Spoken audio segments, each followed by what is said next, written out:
शेखर अपने गांव के पास के शहर में जॉब करता था। वह रोजाना बस से आता और जाता था। रास्ते में एक जंगल भी था।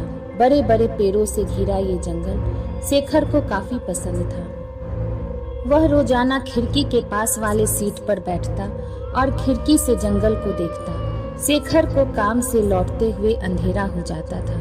एक रात जब वह घर लौट रहा था और अपनी आदत के अनुसार जंगल की ओर देख रहा था, अचानक उसकी नजर जंगल में खड़ी एक खूबसूरत लड़की पर पड़ी। चांद की धीमी रोशनी में भी उस लड़की का बदन संगमरमर की तरह चमक रहा था। शेखर ने देखा वो लड़की उसे देखकर मुस्कुरा रही थी। अजीब बात यह भी थी कि बस तेजी से चल रहा था, फिर भी वो लड़की शेखर को जंगल के आखिरी तक नजर आती है और जैसे ही जंगल खत्म होता है वह लड़की गायब हो जाती है।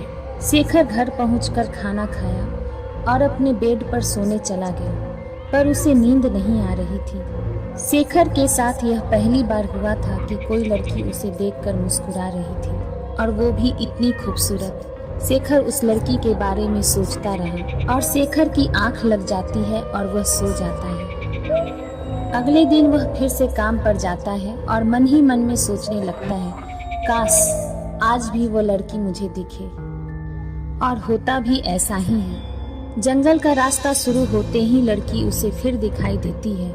यह सिलसिला लगभग एक सप्ताह तक चला। शेखर को मन ही मन में लगने लगा कि कहीं वो लड़की उससे प्यार तो नहीं करती है, क्योंकि शेखर उस लड़की के प्यार में पूरी तरह से डूब चुका था। शेखर उस लड़की से मिलना चाहता था, लिहाजा शेखर बस की जगह बाइक से जाने का निर्णय लेता है और वो उस दिन ऑफिस बाइक से जाता है। शेखर उस दिन काफी खुश था।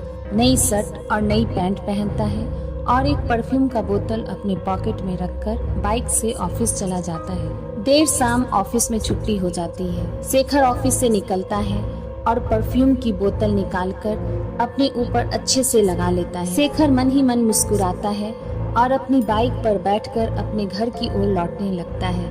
जंगल का रास्ता शुरू होता है। शेखर बेसब्री से रास्ते की ओर देखता है। वो लड़की फिर उसे खड़ी नजर आती है, उसी तरह उसे देखकर मुस्कुराती हुई। शेखर अपनी बाइक को एक साइड लगाकर उस लड़की के पास जाता है और उससे पूछता है, आप कौन हैं? इस जंगल में क्या कर रही हैं? आपका घर आसपास ही है क्या?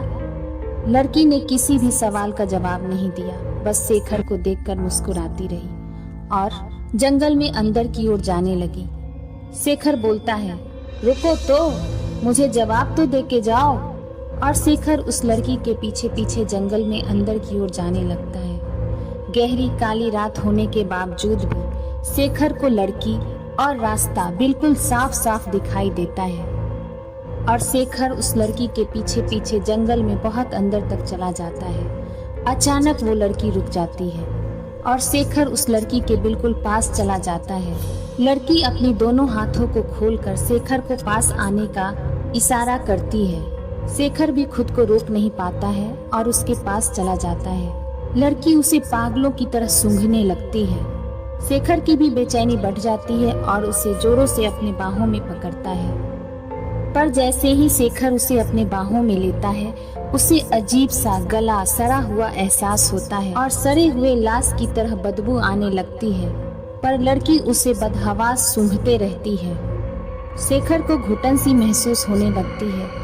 वह उस लड़की से दूर होना चाहता है और खुद को छुड़ाना चाहता है, पर उस लड़की ने उसे इतनी जोरों से पकड़ा हुआ था कि वह कुछ कर नहीं पा रहा था। वह चिल्लाने लगा, छोड़ो छोड़ो मुझे, मैं तुम्हें नहीं छोड़ूंगी।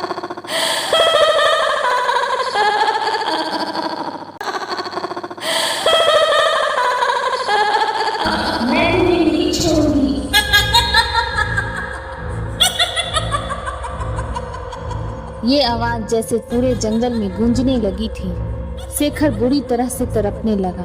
उसने चुड़ैल से काफी पीछा छुड़ाने की कोशिश की, पर सभी नाकामयाब साबित हुए। चुड़ैल ने शेखर के बालों को जोरों से पकड़ा और उसके सिर को ऐसे नोचा जैसे कि कोई खिलौना से उसके सर को नोच दिया जाता है, जैसे कि गुड्डे गुड़ियों को बच्चे खेलते हुए नोचकर अलग कर देते हैं। अब शेखर मर चुका था चुड़ैल उसके शरीर को पूरी तरह से खा जाती है। अगली सुबह जब सब लोग उसे खोजते हुए जंगल पहुंचते हैं तो एक पेड़ पर शेखर का कपड़ा खून से सना हुआ मिलता है। लोगों ने यह माना कि कोई जंगली जानवर शेखर को खा गया है। दोस्तों, अगर आपको कहानी पसंद आए तो कमेंट, लाइक और सब्सक्राइब करना बिल्कुल मत भूलिएगा। साथ ही में बेल आइकन को जरूर दबाइएगा। मिलते हैं नेक्स्ट वीडियो में नई कहानी के साथ।